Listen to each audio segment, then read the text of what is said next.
Good morning, Bucknutters. Welcome to the Bucknuts Morning 5 here on Monday, November 28th, 2022. I am Dave Biddle. I'm very happy to be joined by Steve Hellwagon and Patrick Murphy.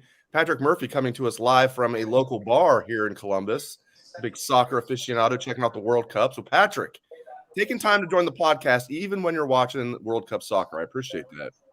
Yeah, well, A, it is my job, and B, there's plenty to talk about. And, maybe if Ohio State had won, I'd feel less inclined to let you and Steve handle it. But I think this is a big show that we needed the three of us to get in on. So put soccer aside for a few minutes.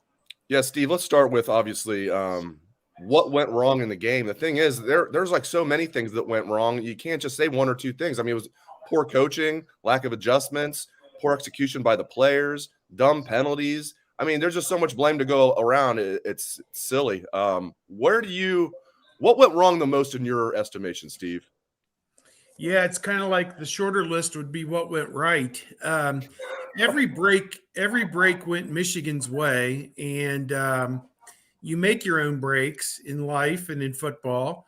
Ohio State was its own worst enemy, obviously, with the penalties. I mean, you can't headbutt an opponent in a game of this magnitude and expect to get away with it and not cost your team. And so, I just look at it. I'm putting a note out here just real quick. But at any rate, it just, to me, the coaching, I think you could see in the weeks leading up to this, they were outcoached at Northwestern. They were outcoached by Loxley, of all people, at Maryland the week before and very nearly lost that game. And now woefully unprepared and outcoached in this game. And, I'll start on offense. Again, the play calling, when you had the two scoring opportunities in the first half, I harped on it and asked about it after the game, was atrocious. Two side-to-side screens and then running plays with your injured running back, just to me make no sense at all. No wonder you had to settle for a chip shot field goal and turned it over on downs. And that opened the door.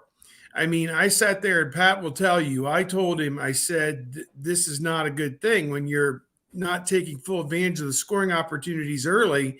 And then they hit that one pass and they've left them in the game. And now you've played 20 minutes of this game and the score is tied, and you have outplayed them for 20 minutes and the score is tied. And then eventually they took the lead there in the first half. Michigan did on a terrible play.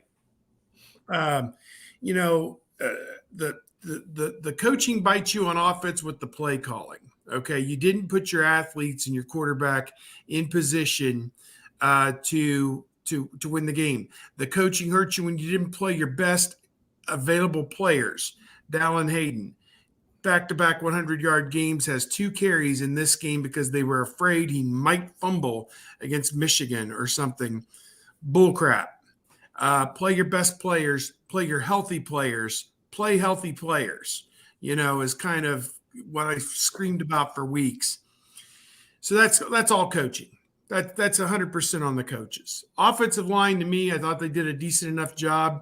It's hard to grade them in the run game because you had the wrong people carrying the ball. Trip tray on them, God bless you.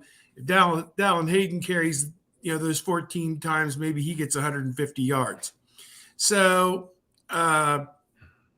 defensively, no pass rush. I have wondered whether Jim Knowles would have kept Larry Johnson if he'd had his druthers a year ago. And we're going to find out because they made changes last year after that disaster. And Larry Johnson's an institution, certainly doesn't deserve to be fired. But, I think it's time for some new ideas and go in a new direction. The production that you wanted to see out of JT Tuimoloau and Jack Sawyer never materialized. JT Tuimoloau has had one game in 2 years that you could really, hang your hat on. And, Bosa and Young, they did not become. And that's Just the fact of the matter, not an indictment of those kids, not necessarily an indictment of Larry Johnson. Just time to take it in a new direction, I think. So, and then the secondary, you bring in an NFL guy, Tim Walton, and you bring in a guy who coached All-Americans and a Jim Thorpe Award winner from Cincinnati, and Perry Galeano, and they don't know the coverages. Of course, they're banged up all season, so you got guys coming and going. Haven't been developed. Don't have the talent level because the recruiting on that side of the ball was abysmal. For the 3 or 4 years there, they didn't recruit any blue chip players on defense, particularly in the secondary. Let's see what else. Forget what coverage you're in. Get beat on a double move like a rented mule. Miss tackles. And when you're beaten for what seems like you're going to give up a touchdown, you just blatantly foul the guy in the end zone and let him have the ball at the 2-yard line for an automatic touchdown. Does that check all the boxes? I think, again, some of it is personnel. They're just not good enough. They need to get in the portal. They need to figure out whether Hancock or J.K. Johnson or whoever's the answer, Cam Brown and Hickman or whoever's leaving, thank you for 21-2 over 2 years, whatever the record was. But, it's time to move on with better players, to be quite honest with you. If you expect to win at the highest level in college football, you need to have better players than what we've seen from Ohio State. And the Maryland game was the clarion call that something is definitely wrong. Every starter on defense gave up a big play or fouled in the end zone to give them a touchdown in this game, plus the nickelback Cam Martinez. So it is a soup to nuts, A to Z, 1 to 26, side to side, total indictment of players and coaches. And, got to hit the reset button, I think. They need – you put this team on the field against USC and Caleb Williams throws for 450 yards, maybe in the first half. So, I don't know. You guys tell me. That's some of what I saw, but I just harped quite a bit on coaching, and there are definite talent deficiencies in the secondary, no doubt. Patrick, Steve broke it down really well there. What would you like to add? What went wrong? Nothing went right, it seems like, as Steve said. Just what would you like to add to that, Patrick? I think Steve covered a lot of the things. I think I've talked to a number of friends of mine, of people that just came up to me to rant on Saturday night when I was out and about in Columbus. And rightfully so. Anyone who wanted to talk about it, I was willing to talk and let them just vent. Look, I do think that there is some obvious, overreaction. The fire Ryan Day. I've seen it in our comments here. Look, they're not firing Ryan Day. He's done too much right. But I think it's fair to start questioning Ryan Day much more than we have. And this is now a second round of coaches that he's brought in that haven't gotten the job done on the biggest stage when you're an Ohio State coach. And that can't be the case. To me, not even talking about this specific game, I'm wondering a little bit about Ryan and the way that they have handled things, just because, look, Jim Tressel, Luke Fickell, Urban Meyer, Ohio guys, Ohio State ties. Ryan Day doesn't have that. And they recruit at a national level at this point. And so they have fewer and fewer guys that grow up with this rivalry, be that Ohio kids or kids from the region who watch this game. Just this past week, Emeka Egbuka told us he grew up and didn't watch Ohio State, Michigan. So, how can a kid like that understand the rivalry at the same level as a kid that grew up in Ohio? And you can teach them and all that. And obviously they've done that in the past. Urban Meyer did a great job with that. Jim Tressel recruited guys that weren't from Ohio that played well in this game. But there's something they're missing about this game that Michigan has flipped the switch on. Now, I will say that Michigan was patient with Jim Harbaugh, who just a few years ago everyone wanted out too because he couldn't beat Ohio State and win the big game. So there is a chance to flip this back around, and it's not going to be easy. But everything they did, and I wrote this after the game, everything they did this past offseason, all the talk we heard about the Michigan periods and how much this game hurt. And I'm sure it did, but it didn't work. And so, you've got to do something different. And that starts with the man up top and Ryan Day, and, then to Jim Knowles and on the way, all the way down. And as I think Steve broke down a lot of the stuff perfectly that happened on the field, but off the field, there's got to be a different approach. You've got to make this game matter again, because look, you could still backdoor your way to a college football playoff and a national championship even. And I know that's not what people want to talk about right now, and I don't think we should, but that doesn't mean that this season was a success. You lost to Michigan. You got your butts kicked on your home field. That's the first goal Ohio State has to meet. Ryan Day said it time and time again this year. Beat Michigan, win the Big Ten, compete for a national championship. And you failed that first one. And there's some pretty clear reasons why.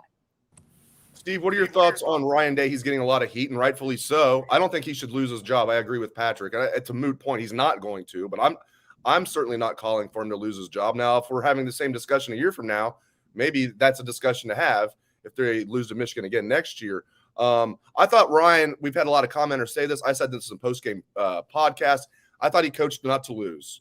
I thought he coached a very conservative game, and that you just cannot do that. That reminded me of John Cooper, just tightening up in the game. What would you like to say about Ryan Day, Steve?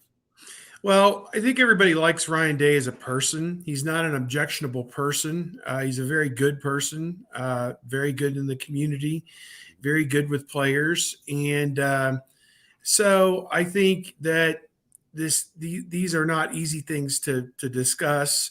If he was an objectionable person, then it would be easy to throw him under the bus and say, oh, this is an awful person, get rid of him. Well, he's not. He's a very good person. So I think that it makes it difficult to speak about it. But they said all the right things. They did all the right things. They worked hard in the offseason.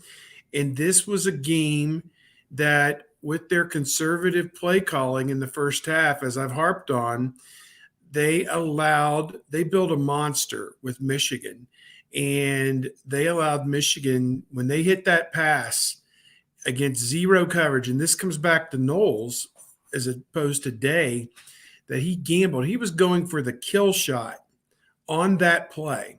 They were going to bury the quarterback back at the 5-yard line, maybe force an interception or something, and win the game with 8 minutes to go in the second quarter, instead of playing the long game, which they gambled and they lost. And that was a terrible, terrible decision in hindsight. Hindsight's always 20/20. We know that. But to me, the conservative play calling killed them. That opened the door. That was the first point of the game where they were headed toward losing it.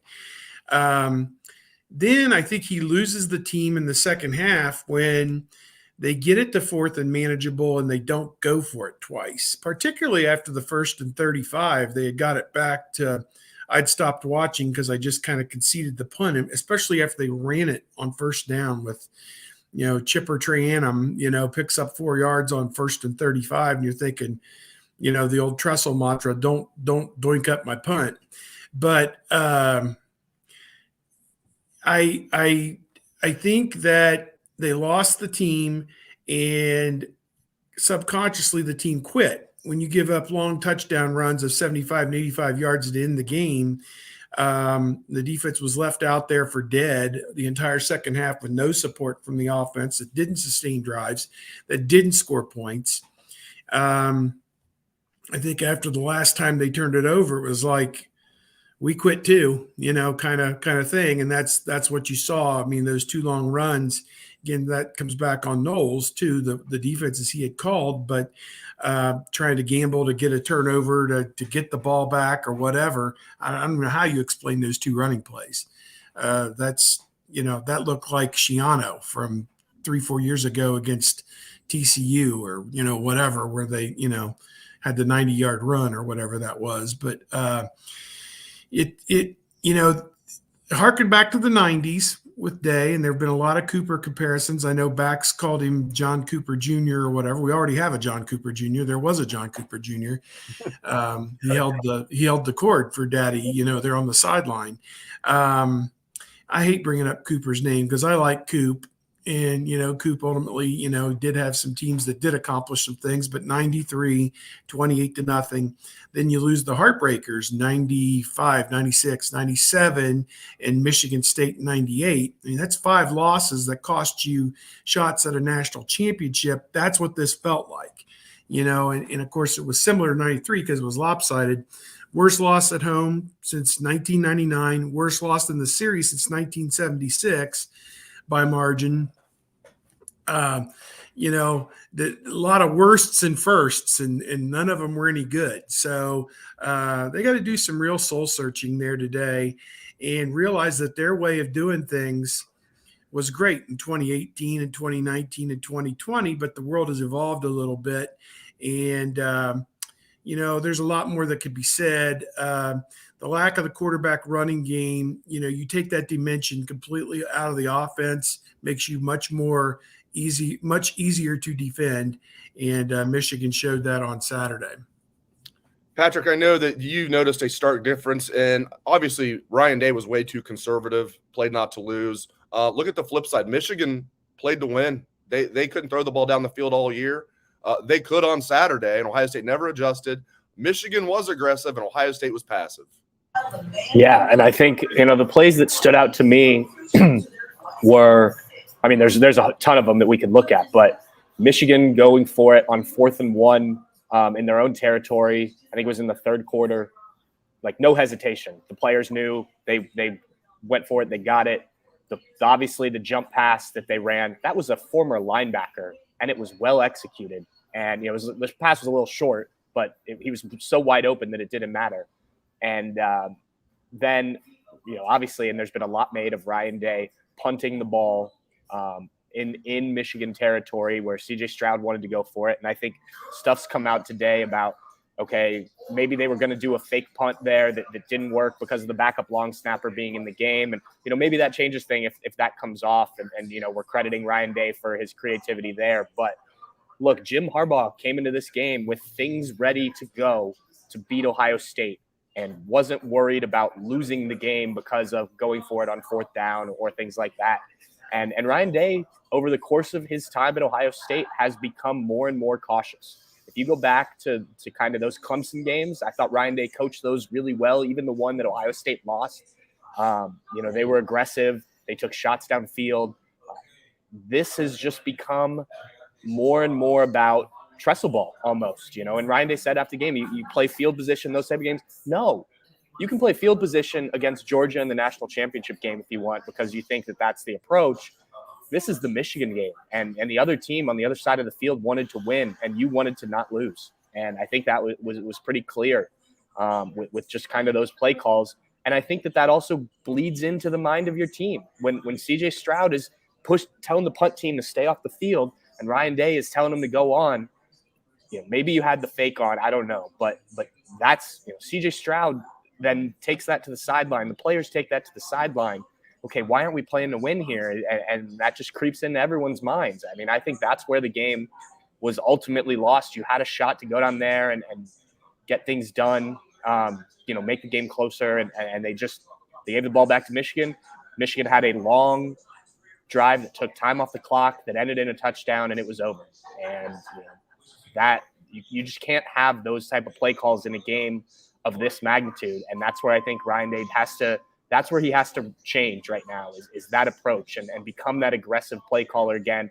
If you want to change play callers, I think that's going to require hiring somebody to do it, because I don't think anyone is going to want Kevin Wilson. Think back to those Indiana teams. I'm not sure you want Kevin Wilson calling plays. I don't know what Brian Hartline would be like as a play caller. So I'm not saying you need to take play calling away from Ryan Day. He just needs to look in the mirror and find what made him so successful as an offensive coordinator that got him this job, and recognize what this game is and how you win this game, because it's not the same as other games, other big games even. All right, let me ask you guys this. This is the hot debate. And if it comes down to Ohio State versus Alabama for the number 4 seed in the college football playoff, 10-2 Alabama, 11-1 Ohio State. Bama's both losses on the road, last second plays, LSU and Tennessee. Ohio State's lone loss, their lone loss at home to the number 2 team in the nation, but you got smacked by 22. My gut feeling, I'm not saying this is right, is the committee would take Alabama over Ohio State in that scenario. Let's say USC loses to Utah. Every Buckeye fan should be a big Utah fan this week. Let's say USC loses. It comes down to Bama or Ohio State. Steve, you go first. Who gets in, Ohio State or Bama, if that's a scenario? I think you could make a case for either team. I think that, Alabama doesn't really have a signature win. Texas and Ole Miss are their 2 best wins, and Texas is ranked. Obviously, Ole Miss fell out of the rankings this week. Ohio State's best wins are Penn State, Notre Dame, and Maryland, maybe. I don't know. I don't even know who else Ohio State played that has a winning record, or, probably some other teams. I don't know. They beat Wisconsin. They're 6-6. Beat Iowa. They're 7-5, maybe. So, I don't know. As I say, you can make a case for either one. I mean, what do you value more? That Alabama was right there with Tennessee and LSU and lost on the last play both games, and they have 2 of those losses? Or does one lopsided loss equal 2 close losses? I don't know. Ohio State's got a better win, certainly, with Penn State is now clear up to 7 or 8 in the poll. We saw what the AP poll and the coaches did.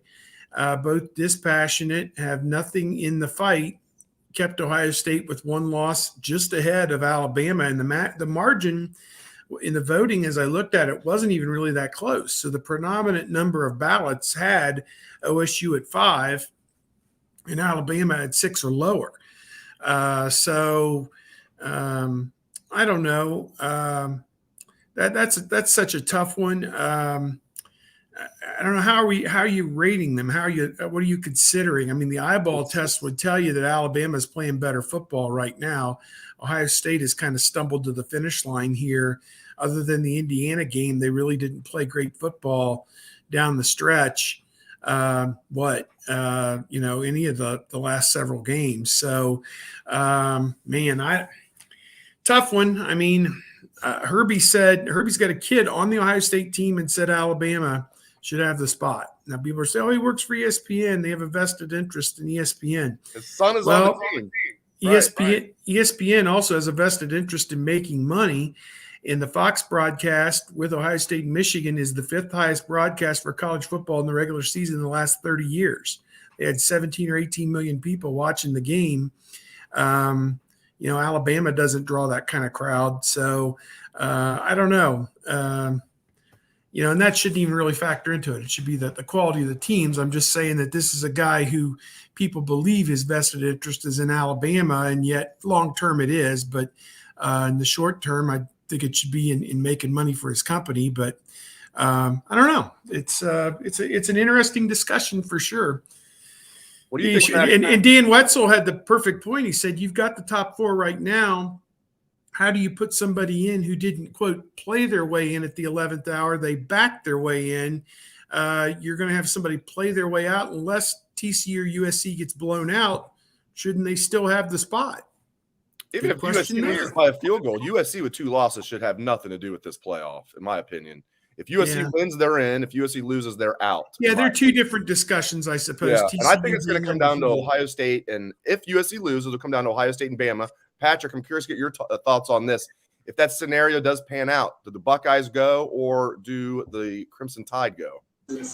Well, based on what the committee has said all year, I don't see how you take Alabama over Ohio State because they've made such a case for good wins. And Alabama, as Steve said, doesn't have that. Notre Dame, yes, they just lost, so they'll drop some, but Penn State probably going to be in the top 10. I think if you look at the way they've valued losses, the big losses haven't been that big of an issue. You look at LSU, and they don't have great losses, but they've climbed their way back up into the conversation until last weekend.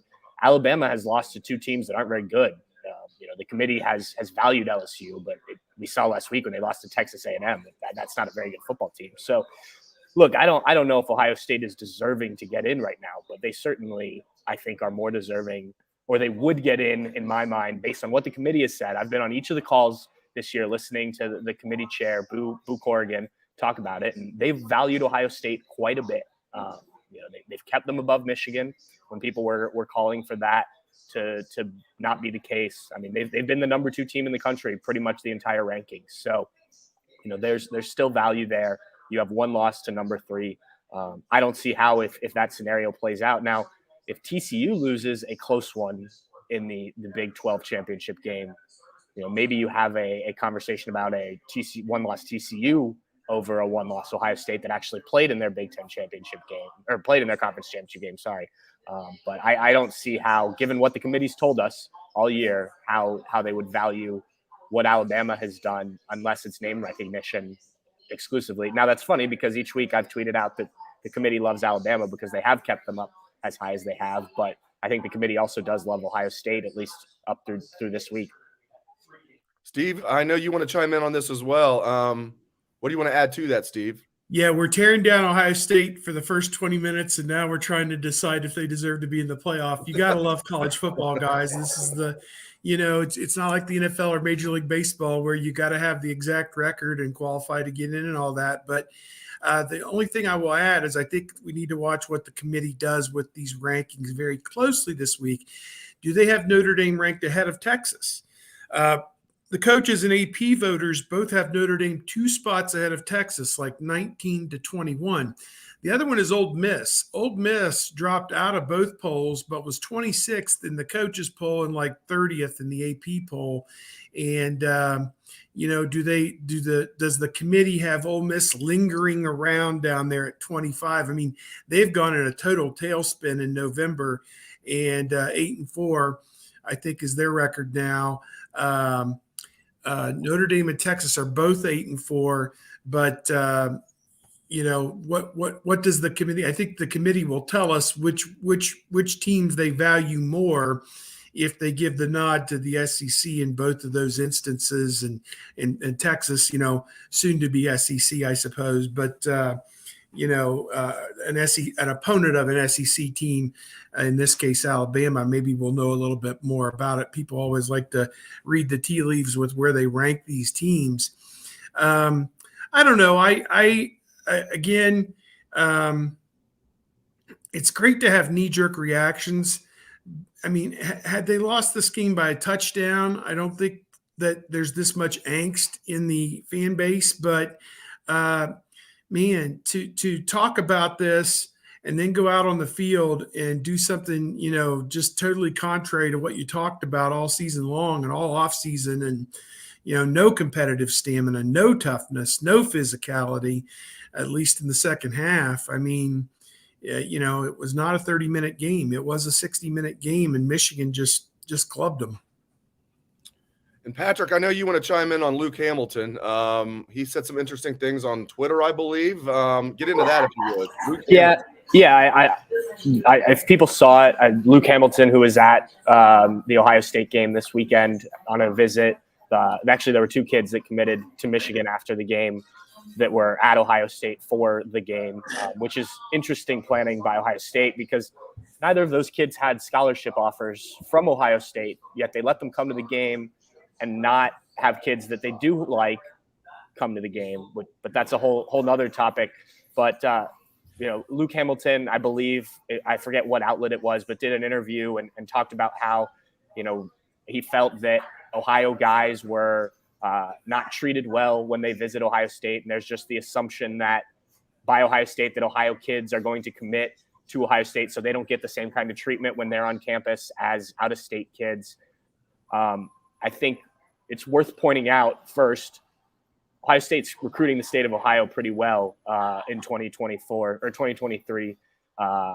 Through 1, 2, 3, 4, 5, 6 of the top 7 kids in Ohio are committed to Ohio State. So look, one kid's opinion of how a visit went, and maybe they didn't treat him well. I don't know. Ohio State hasn't been absolutely flawless in recruiting, but this was a kid who was leaning to Michigan anyway. I'm not sure why he was at the game, and I'm not trying to disparage anything he said, but the idea that Ohio State, doesn't get Ohio kids or recruit Ohio the right way anymore, I think is a little off base. Yes, they've gone more national, and I mentioned that earlier, but it was weird context that was getting thrown around weird comments getting thrown around without much context. And there are plenty of kids. Bill Kurlick will have a story on our site later from the number one recruit in Ohio in 2023, Luke Montgomery, who had a really good time this week at Ohio State, even with the loss. So I think there is some context needed and some perspective on that. One kid's opinion is not everybody's opinion. And that is obviously somebody who was planning to commit to Michigan because he did so almost immediately after the game. Great stuff from Patrick Murphy and Steve Hellwagon. Appreciate you guys joining me for the show. Patrick, get back to watching soccer. Hopefully the United States wins tomorrow and advances to the knockout round. Thanks to Patrick and Steve. Thanks to all of you for tuning into the show. A somber show. Tough one. Thanks again to Pat and Steve. Thanks to all of you. Hope everyone has a great rest of your day.